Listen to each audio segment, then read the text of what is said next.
Jazda okolo Tatier, to je už tradičná výzva cyklistov, no a tak sme ju prijali aj my a vytvorili sme si vlastnú verziu okruhu. A keďže ide s nami 7-ročný Maťko, rozdelili sme si ju na 5 etáp s tým, že v rámci 4. etapy by sme chceli pešo vystúpiť na vrchol Kriváň. Uvidíme, či nám bude prijať počasie. Tie predpovede neboli veľmi pozitívne, ale budeme bojovať v každom prípade. Odštartovali sme to dnes v Trstenej po krásnej cyklotrase, ktorá vedie po trase bývalej železnice. Užili sme si už aj 3 perfektné drevené prekryté mosty, takže je to nádhera a prvým cieľom je poľské Zakopane.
Cesta do Zakopaného môže vyzerať aj takto. Taký náročný lesný úsek, prišiel s hlbokými mlákami a blatom a už som bola skoro na vrchu, ale posledných pár metrov bolo tak strmých, že ma prevrátilo a rovno celým ľavým plecom aj nohou do mláky, takže toto mám úplne mokré. Takže takto pôjdeme ako ďalej.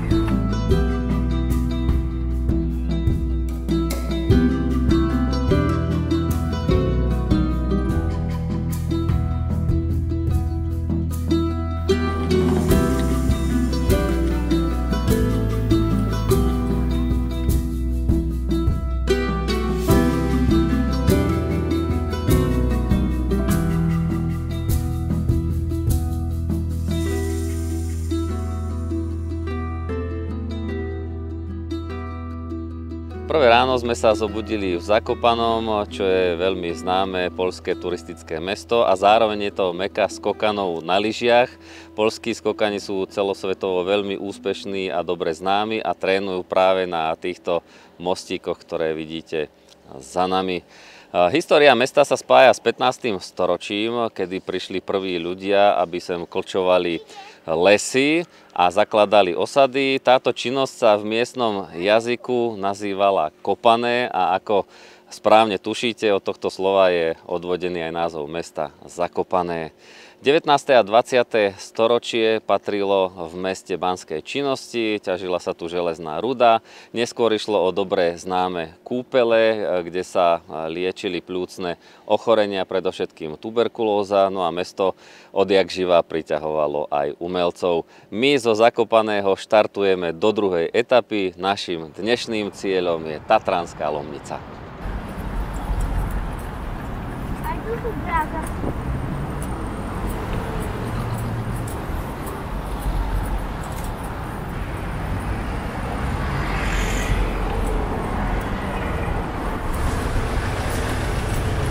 Ideme Tesla Juhu! Zo Zakopaného do Lysej Poľany to bolo veľmi ťažké, lebo po hlavnej ceste behalo veľa aut. Občas sme ich stáli v zápche a pretekali sme sa s jedným autobusom na Morské oko, čo šiel. Raz nás predbehol, potom jeho, potom on nás, potom jeho, potom on nás. A nakoniec sme prišli do Lysej Poľany a pri rieke sme si urobili pauzu, kde sme zbaštili do matky a videli sme aj krásne Tatry, okolo ktorých budeme bicyklovať.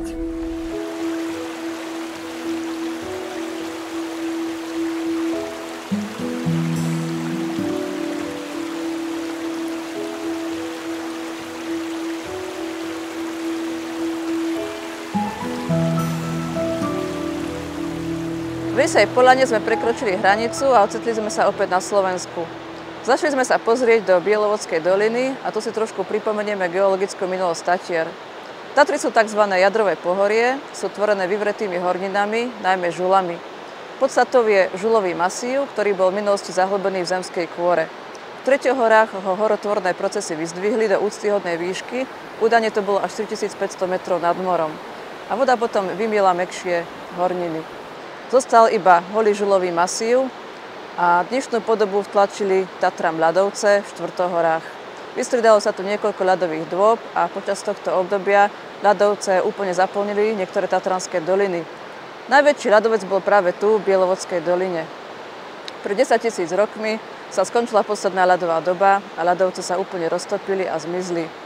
Ako pamiatka na tieto časy tu zostali už len horské doliny, vymodelované v tvare U, ale aj plesá a niektoré druhy rastlín a živočíchov, ktoré nazývame relikty, glaciálne relikty. Takými sú napríklad známe kamzíky alebo svište.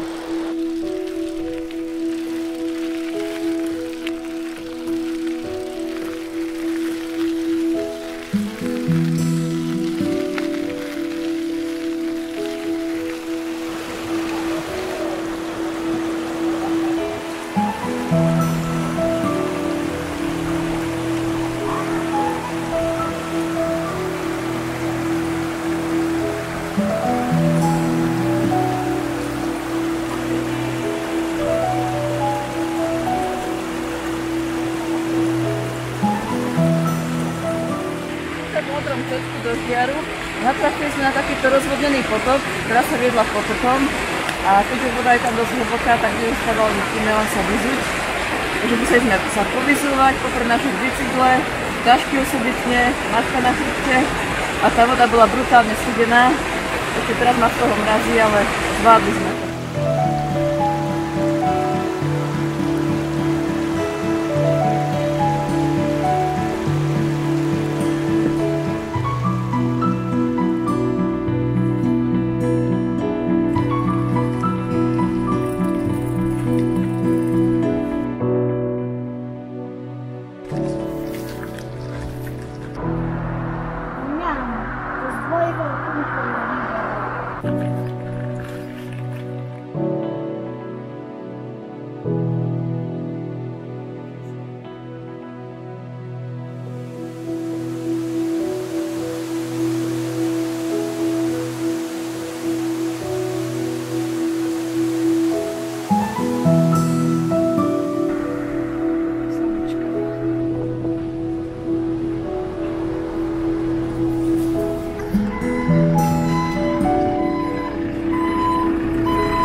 Odštartovali sme druhú etapu z Tatranskej Lomnice na Popradské pleso.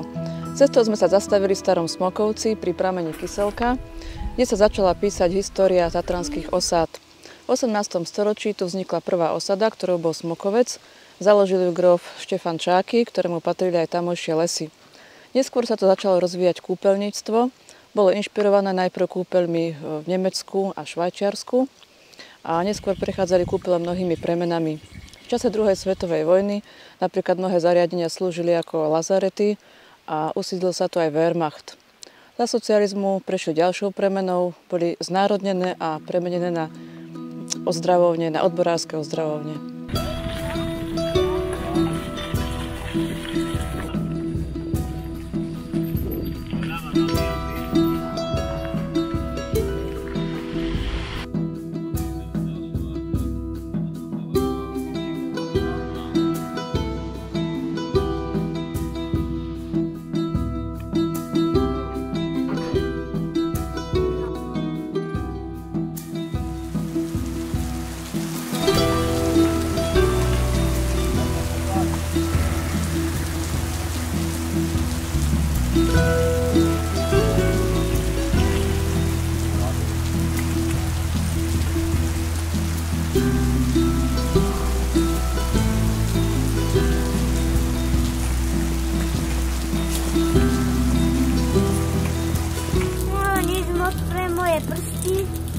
Prečo? Ale zvládol som to.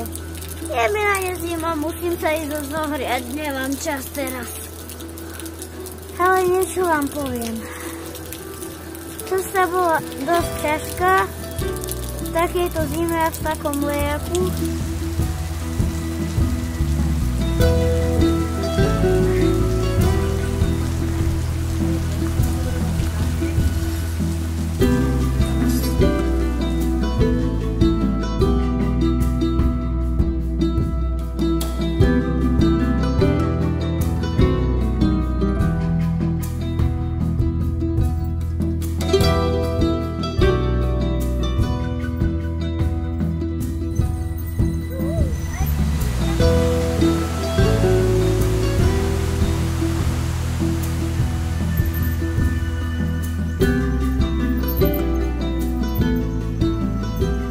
Ako už zaznelo v úvode, počasie na 2. augustový týždeň nechystalo nič príjemné, napriek tomu sme vyrazili a prvé dni boli veľmi príjemné a potom sa však počasie rozhodlo hrať s nami šach.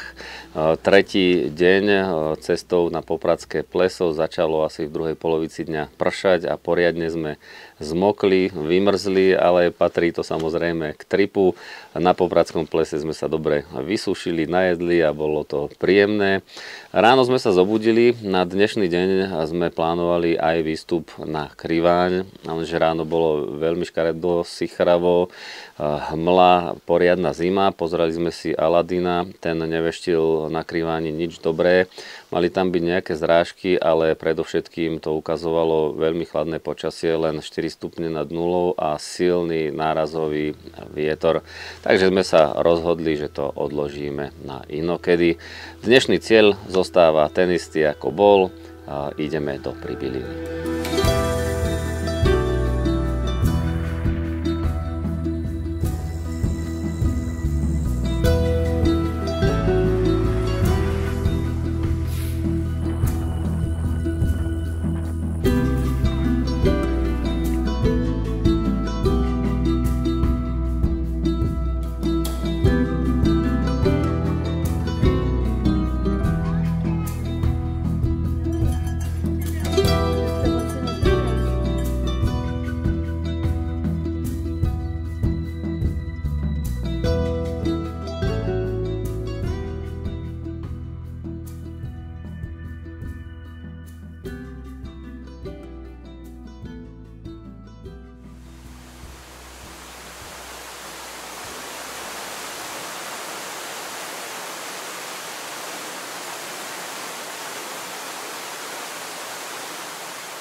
Pokračujeme v poslednej etape z Pribiliny do Kvačianskej doliny a potom do Zuberca. Sme na podtatranskej cyklomagistrál na Červenom C-čku. Terén je tu veľmi náročný, blatistý, podmočený, dokonca tu rastie pálka. Bicykle musíme často prenášať a tlačiť a niekde sa naozaj nedá prejsť. Blato je úplne hlboké, Maťkov bicykel sa zaboril skoro do polovice, len sme ho vyťahli. Takže takto sa prebojúvame ďalej. Uvidíme, či sa dokážeme dostať až do tej Kvačianskej doliny. Počkaj, Matěj, prenesiem to.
Posledná etapa do Zuberca bola ťažká, ale krásna. Úplne to najlepšie, čo mohlo byť na záver. Popod Tatry to bolo hore, dole, divoké zjazdy, divoké klesania, brodenie potôčikov, ale stálo to za to. A pozrite sa, ten záver do Zuberca cez Kvačiansku dolinu, to bolo niečo famózne.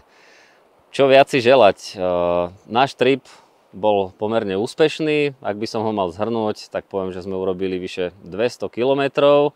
A na poľskej strane cyklocesty veľmi nehľadajte, na tej našej je to oveľa lepšie, aj keď teda z Tatranskej Lomnice tiež si treba tie cestičky nejakým spôsobom nájsť, ale dá sa to aj mimo aut, aspoň na niektorých častiach. Potom už záver z Pribiliny sem je celkom fajn a mimo aut.